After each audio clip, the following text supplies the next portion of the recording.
Hello， 我是2个孩子的妈，经过2次的生产，我今天将告诉你最精华的待产包，还有我2胎生产过程大公开之无痛真的带我上天堂，2胎住院的花费，最后退奶后改善胸部变小的好方法哦。对了，顺便让大家知道一个小知识。如果你想要让你的小孩成为同一届的年纪最大的，那同一届的第一天是9月2号，不是9月1号哦。如果搞错的话，原本想让小孩成为同届最大的，一个不小心成为同届最小的。好，回归正题，最精华的待产包来了。首先，医生会在35周左右的时候给你一袋资料，若有什么突发状况的话，医生会视情况提早给你。里面就是一些手术的同意书，还有新生儿的自费健检的同意书。那拿到资料一定要先在家里填好资料，毕竟如果是自然产，什么时候生，有多紧急，谁都不知道。而且为了避免你痛得要死的阵痛的时候，你还要填写这么多的资料，还是在家里填写吧。那这个就是我第2胎的一些新生儿健检的结果。好，入院待产要带的文件有哪些？这个资料袋，还有妈妈手册，以及妈妈的健保卡。顺便给大家看我小时候长怎样，肉肉的。在宝宝还没有申请健保卡或还没有收到健保卡的时候，都是用妈妈的健保卡代替哦。再来就是夫妻双方的身份证，跟健保卡差很多吧？那出院要申请的文件有什么呢？第一，若是剖腹产有保险的人，要记得申请好所有相关的资料。第二，出生证明基本要申请2张，一张是要申请劳工生育给付的，第2张是要报户口用的，记得只能正本，别想说可以影印哦。给第一次报户口的人听，报户口要在当地的户政事务所准备户口名簿、正本出生证明、父母双方的身份证加印章，还有决定好的宝宝的姓名。最后记得申请户口名簿的详细记事版，像是一些劳工产后生育给付，还有台中到宅坐月子平台补助也需要哦。重点来了，一定要60天内完成报户口，不然会罚钱。好，差不多结束。待产包我有分开放，一个就是我这个20寸的行李箱，另外一个是一个手提袋。因为你要生产报到的时候，有一些商品是要赶快先给柜台的护士。宝宝的 NB 尿布，宝宝大概1天用8片左右的尿布，然后你就算一下你大概住院几天，像我自然产就最多住院3天，就算一下看你要带几包，带不够其实有一些医院其实都有卖的。宝宝用的湿纸巾、奶粉。只要有朋友听说我是用能恩，第一句话就是问你儿子喝水解哦。能恩其实是有一般配方、水解配方跟全护配方3种。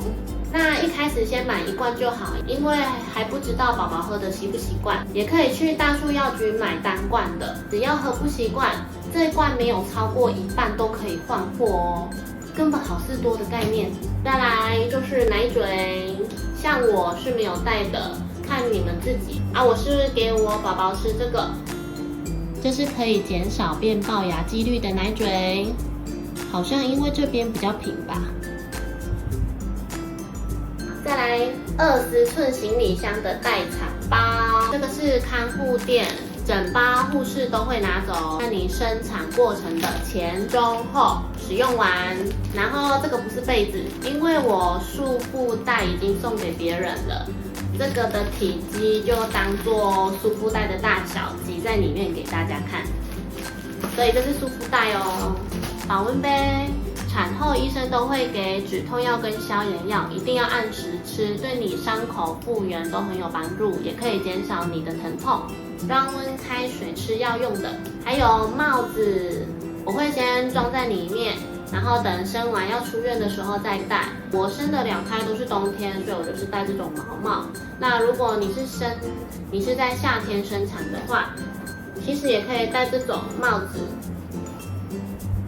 薄的也没关系，才不会在流汗的时候突然吹到风，就是尽量不要让自己着凉了。还有袜子，这个我也是出院才穿，因为其实你在病房很温暖或者很热，产妇本来就很怕热了。还有一些2支牙刷、漱口水跟几支牙线，还有牙膏，把它装在这，整袋就带去厕所用一用，出院再整袋再装进来，才不会弄得湿哒哒的。湿纸巾，自从有了小孩，我湿纸巾用超凶的，每次出去吃饭都是叠一个小山。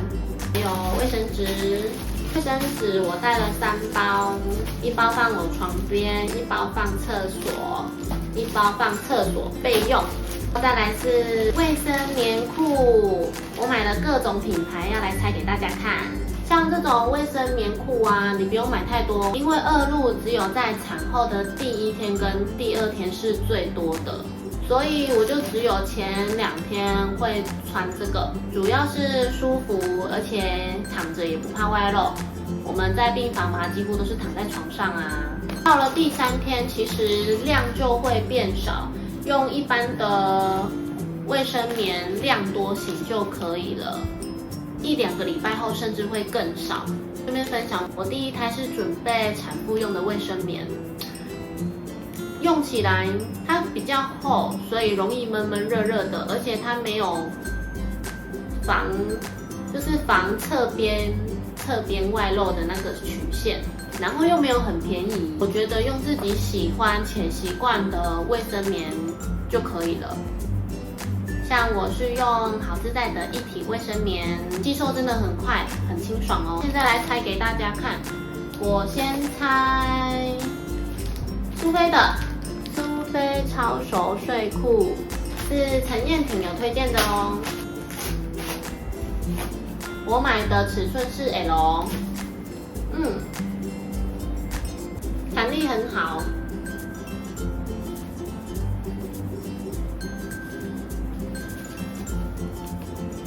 这边感觉有无痕，很舒服的感觉。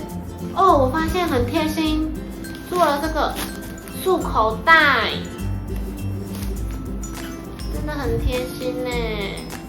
开封过，这样就不会被污染了。再来是好自在的熊抱晚安裤，这个我的好姐妹有给我，所以我生产的时候有用到这个。我买的尺寸是 L， 弹力一样很好。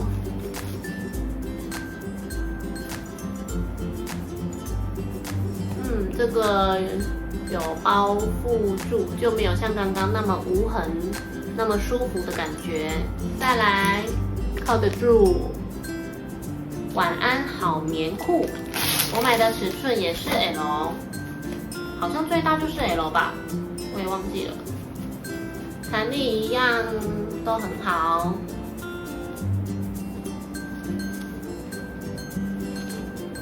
然后这个也是比较包覆型的。再来是雷尼亚，我买的是 M 到 L， 它就写 M 到 L 的尺寸，30到41寸的腰围，也一样很有弹力。也是属于比较包覆型的，就买自己喜欢的品牌就好了吧。由于我有一个好姐妹，不知道2路的量没有想象中那么多，她卫生棉裤买超多的，所以我就顺便说一下2路到底会留多久。生产的第1天一定要很勤的按摩你的子宫。护士跟我说，第1天的努力胜过7天。以我生产2胎的经验，大概都是1个月初至1个月半就会结束了。第1、2天是量最多的，再来3到14天量是适中，用一般卫生棉量多型就可以了。那再来14天到30天的话，都是量很少，会呈现淡红色或者是淡黄色。如果你是坐月子不能洗澡的人，记得要用私密处的卫生纸稍微擦拭一下你的妹妹。虽然每次上厕所都有用这个冲洗器洗，但如果你有擦拭过你的妹妹，你会发现根本不干净，因为我们坐月子好几天都不能洗澡。如果可以，尽量1天擦1次，也可以避免我们的妹妹有异味啊，或者是闷闷痒痒的。再来是免洗裤，我就带1包，反正我也才住院3天，脏了就丢。冲洗器跟优点，每次上完厕所都要用这个冲妹妹。其实盖子可以不用，我觉得盖子超麻烦的。算了，就先留着给你们看。记得配温开水，记得装煮过的温开水，不是煮过的温开水，里面装温开水，煮过的温水，然后用优点滴20滴左右的优点进去，摇一下，锁起来。那我们每次上完厕所，就用这个冲洗我们的下体。也有其他妈妈分享说这个很好用，她从生完就留下来，每次月经来的时候，她就会用这个冲下体，可以稍微洗一下，分享给你们。再来就是我的保养品，像我2胎生产，我都用卸妆水洗脸。因为卸妆水等于卸妆、洗脸、保湿3合1，而且它这个压头是可以放化妆棉，在这边压一压，压湿就可以直接擦了。毕竟我们刚生产完，腰也不是很舒服，所以我都是坐在床上，然后放着那个小桌子，躺坐在床上这样擦拭啊，还有保养我的脸。我们产后不要在厕所弯腰洗脸。尽量能休息多休息，能舒适多舒适，这样1瓶刚好用到我做完月子。我现在拿来装眼唇卸妆液，是不是很方便啊？认同的话，在下面帮我按个赞哦。3天份的化妆棉，还有我的梳子、口罩、保养品，还有无痕夹。再来是酒精棉片，挤奶的时候要用到。我们挤奶前要先用棉片擦拭双手，还有我们乳头的周围。讲到挤奶，应该是很多妈妈的噩梦。不要怕，该花钱请通乳师的时候，绝对给他花下去。我没有带溢乳垫的原因，是因为其实在医院的时候还不会怎么胀奶，基本上奶还不会自己溢出来。都是要拼死拼活的给它抑制级，才有5cc 而已。我是自然产，只有住3天嘛，大概是出院后1天才会开始胀奶。通常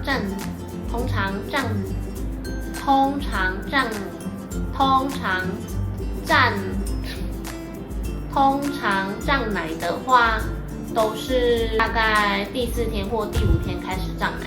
然后我现在要把这些东西再放进来一次，我不会修片，然后快转给你们看，我绝对没有骗人，就是20寸的行李箱，就是装我这些精华的待产包。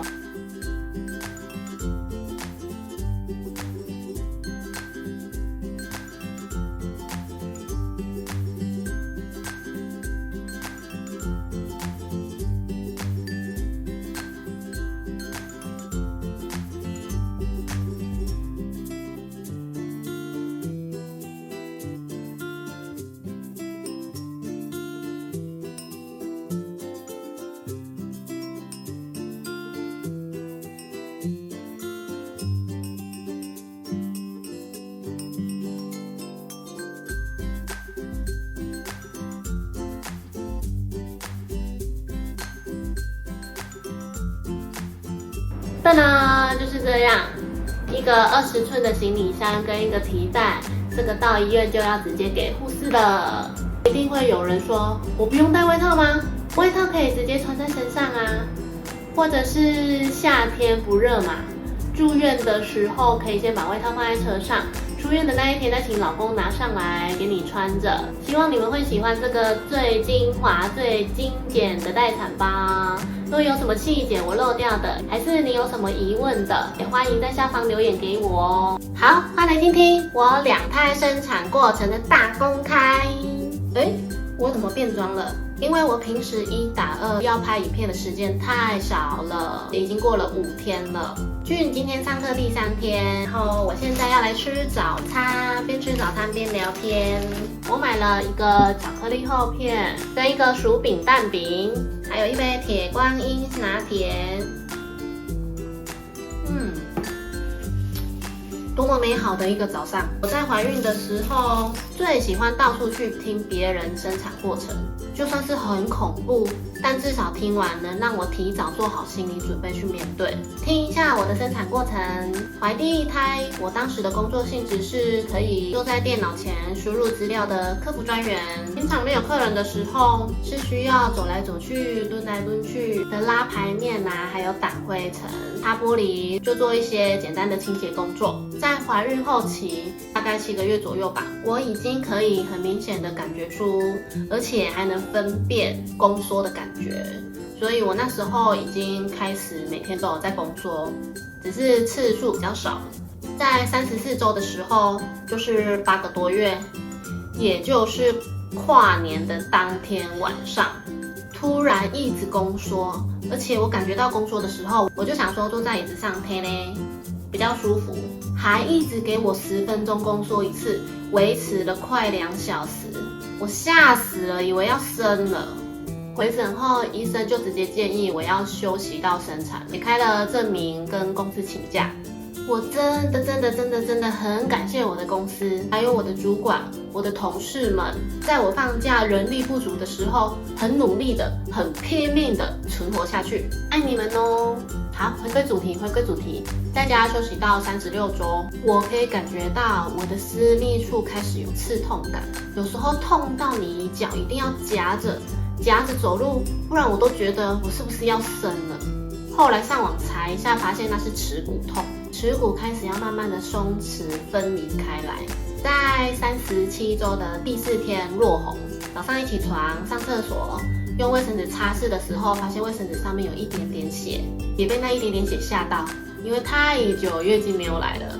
然后注意，第1胎落红的时候可以不用急着回诊找医生，因为通常90%你会被退货。事先打电话咨询一下护士，护士也问了几个问题，像是你第几胎、几周了、有破水吗？落红的量是多少？我是第1胎，37周4天落红的，没有破水。落红的量是用卫生纸擦拭，沾到一些少许的淡红色的血，内裤上是没有什么血，只有点状的稍微沾到而已。护士为我下一个结论是，我可以先在家里观察，或有出现破水，或有规律的宫缩，或者是血量明显增加变很多，就要尽快回诊。接着落红第1天没有什么不舒服的状况，第2天开始耻骨有明显更痛了。到了第2天的晚上，在熟睡之后，半夜突然惊醒，感觉像是被痛醒，所以我就觉得有点不对劲。早上睡醒就请我老公带我回诊，就是落红第3天的早上，护士就先帮我测宫缩啊、胎阴啊，测完他一看到单子，就跟我说：“你可以生了，你今天就可以生了。”还说我很会忍痛，我就最怕痛的，竟然很会忍痛。接着进诊间，医生就稍微帮我内诊一下。为什么说稍微？因为医生是用一个器具稍微把我的阴道撑开，看一下大概开几公分，还不算真正的内诊，是用手进去。因为我曾经跟医生聊过，我很怕痛，然后还流泪了，他可能吓到，知道我很怕痛。也很谢谢医生的贴心，让我在打完无痛的时候才帮我内诊。医生说我开1公分了，今天可以办住院，就回家拿了待产包，还有买了一杯50兰珍奶哦。如果你还有体力洗澡的话，建议洗澡洗完头再去。我大概中午1点办理了住院待产，护士问我要不要打无痛，我当时没有先打，想说才开1公分，而且还没有什么感觉。但是要记得，不要等到很痛很痛的时候才跟护士说你要打无痛，建议可以有一点点痛就打，不然就是你要直接打也可以。因为跟护士说你要打无痛的时候，不是麻醉师马上就来帮你打，他们还要准备，或者是麻醉师不在医院等等的，有很多原因，大概都是30分钟后才会请你进来打。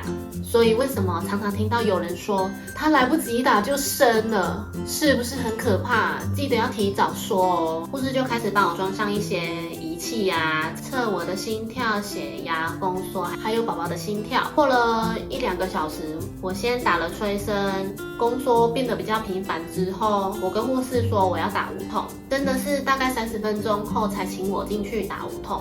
打无痛的时间可以请老公先去买吃的，因为打完无痛你就有心情吃东西的。那打无痛会痛吗？我的感觉是针进来之后有2下会痛，身体会因为痛而缩一下，就像这样纠结纠结。医生真正的帮我内诊了，打完无痛后内诊是3公分了。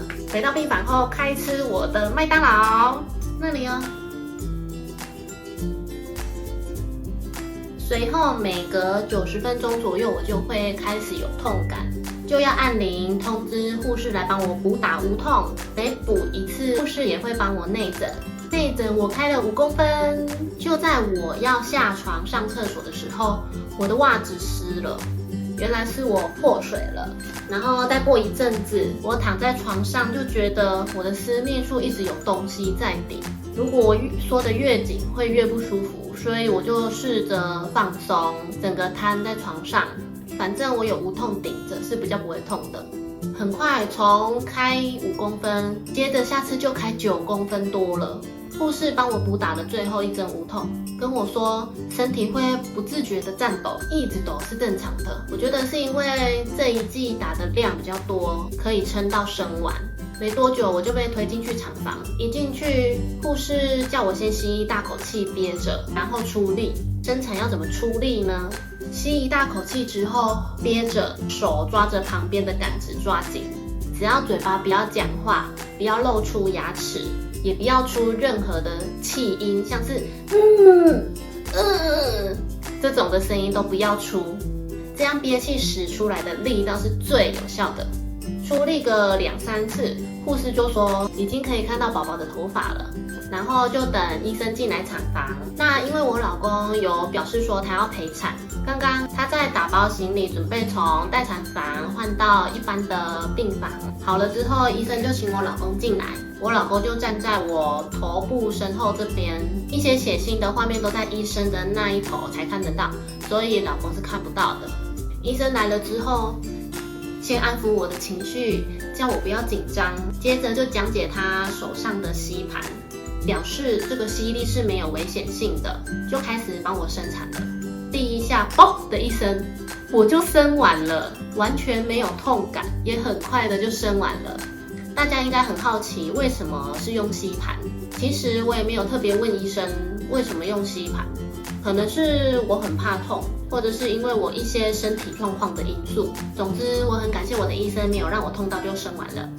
生完小孩接着生胎盘，医生就稍微揉一下我的肚子，就感觉到有东西排出，应该就是胎盘了。最后就是伤口缝合，整个过程完全没有痛感，无痛真的带我上天堂。2021年的无痛真的带我上天堂。有开心吗？结束后，我有问老公陪产可怕吗？他说不会，他还继续说了一些我不知道的细节，像是医生在用吸盘之前，有在我的私密处补打一支局部麻醉，然后还剪了一刀。我老公说他听到剪下去的那一声，他心疼了一下，还说很像在剪猪肉的那种清脆的声音。所以我是猪吗？很不会聊天呢。回到病房休息，先被护士恐吓说2个小时内要上厕所，上不出来就要插尿管，吓得我想要马上先去上厕所。想说趁无痛还没有退之前，但从床上一起身先坐着，我就开始吐了，吐完又比较舒服，然后一下床走没几步路就超级晕的，是那种会晕倒的晕哦，绝对不可以一个人，一定要有人扶着或抱着你，因为麻醉正在退，会吐会晕其实都是正常的。产后第一次上厕所超紧张的，在排尿的过程伤口是很腥没有错，但其实忍一下就过去了。然后隔天我也马上体验到产后第一次便便，而且我又是便秘，会硬硬的，就真的很痛。大完只有一个字，就是爽。如果产妇一直到出院都不敢大，或者是大不出来，都不用担心哦，医生会开软便剂，让你可以很顺畅。好，第一胎就讲到这边，总结一下：37周第4天落红，落红的第3天待产，待产了12小时，在38周的第1天生。那快速的讲第2胎，一些重复的我就不多说喽。第2胎我工作到35周。哦，怎么了？你大便是不是？我看看。没有。第2胎的孕期会感到特别的不舒服，因为第1胎的任何不舒服都是初体验，新鲜感大过于不舒服的感觉。那第2胎的不舒服就会特别明显。第2胎的初期的不舒服会到5-6个月才会舒缓，比第1胎还要久一点。后期的时候会觉得随时都要生了，像自然产容易私密处会觉得开开的，肚子也容易下垂。那我第2胎是工作到35周，还比第1胎久一点点，之后就开始休息待产。这次碰到过年比较忙，在37周的第3天半夜，突然出现很规律的宫缩，4分钟一次，把我给嚇死了。马上把老公跟大宝叫醒，整理一下东西，就出门报到去回诊。噔噔噔噔噔噔噔，那时候我还没落红，有出现规律的宫缩，但是没有什么痛。大概半夜3点到医院，护士问了你怎么了，现在第几胎第几周，我就说我现在每4分钟宫缩1次，然后第2胎第37周，护士马上帮我内诊。这是我第一次体验到还没有无痛的真正内诊。我还跟护士说我很怕痛，可以轻一点吗？护士说一定会痛，但你要放松，不能夹紧。内诊的痛我觉得是会不舒服的痛，但是其实是可以忍的，只是忍的时间要很久，可能要3到5分钟左右吧。除非你很快就宫缩，护士就可以很快摸得出到底开几公分。我当下半夜3点是开了3公分，护士说你这个要办住院了哦。老公就去车上拿我的待产包，护士牵着大宝，我自己走。大宝很外向，他们就有说有笑的聊起天来了。那我第2胎这次办住院的时候，我就跟护士直接说我要打无痛了。我多么害怕来不及打就要生了这件事，因为听太多人第2胎来不及打就生了，打完无痛打催生，然后吃了一下宵夜，陪大宝休息一下，小睡一下，很快的早上7点多，护士帮我内诊，就开了9公分多，可以直接进产房了。8点半之前就生完，已经在病房里面。我发现我第2胎生产比第1胎更害怕更紧张，生怕没有像第1胎那样的顺利。而且第2胎生产的时候我被压了2次肚子，因为我很紧张到哭，那哭的话就会影响出力，然后老公在顾大宝，所以这次就没有陪产了。生完后医生跟我说第2胎的伤口比较不痛，我自己的感觉是真的第2胎伤口比较没有那么痛，只是第2胎的产后宫缩比较明显一点。第2胎的总结：37周3天出现规律的宫缩，4分钟1次，待产后才落红跟破水。第2胎待产了5个多小时就生了，可见第2胎真的速度多快。所以要记得提早打无痛，也不要忍痛延后才到医院报到。以上是我2胎的生产经验，还想要更清楚知道哪个细节，或者是我哪个细节没有说明到，也都可以在下方留言，我会回复哦。再来是我2胎住院的花费，1胎花费总共是21545元，无痛7000，3天的单人房9000，宝宝的健检加一些杂费5545，第2胎的花费总共是17775元，无痛一样是7000，2天的单人房6000，宝宝的健检加一些杂费4775。自然产因为住院的天数比较少，所以金额会比较低，而且我第2胎只有住2天而已，第3天我就提早出院的，还是在家里比较舒服。改善胸部缩水的好方法来了。产后退奶后，胸部变小会变垂都是正常的。要怎么改善呢？在我产后1个月的时候，刚好看到陈燕婷发的影片，退奶后6个月内是黄金时期，她恢复到原本膨润的胸部是靠按摩来的。我开始每天按摩，当然自己的手法绝对比不上外面按摩店来的专业。接着是我亲身经历的心得，大便了。每天洗澡完按摩1次，每次都是3到5分钟，可以像这样按摩。一定要每天按摩哦，只要一松懈没有每天按摩，就是恢复原状。我就是那个按摩维持3个月之后偷懒恢复原状的悲惨的人。我在维持按摩3个月的时候，我胸部的膨润感已经恢复到第1胎怀孕之前，大小也恢复到第1胎怀孕之前，所以你有按摩真的有差，而且你每天按摩，每天的手感都是越按越好。但是记得就是要维持下去，每天3到5分钟。希望你不要像我这样半途而废，还要从头再来按摩1次。还是你有更好的办法，在底下留言哦。从怀孕、待产包、生产、坐月子、宝宝睡过夜、戒奶嘴、戒尿布、育儿好物、育儿好方法等等的，好多话都讲不完。这就是妈妈经，还想听什么主题的妈妈经？欢迎在下方留言给我哦。也谢谢 Ken 今天陪妈妈拍影片，有没有？你说拜拜，拜拜，我们下次见。爸爸在家。对啊，我在拍影片呢，你入镜了。那你想干嘛？你找我干嘛？没有关机一下，看你在干嘛。好了，不要吵。拜拜。啊，臭臭！我看看，啊，有人放晒啊！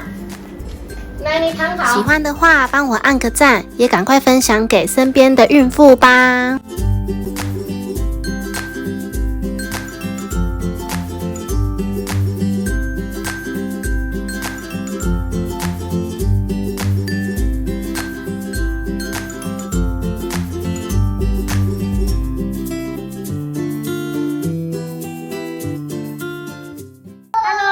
2个孩子的妈，我是 Ken， 我是T，希望我们来一片。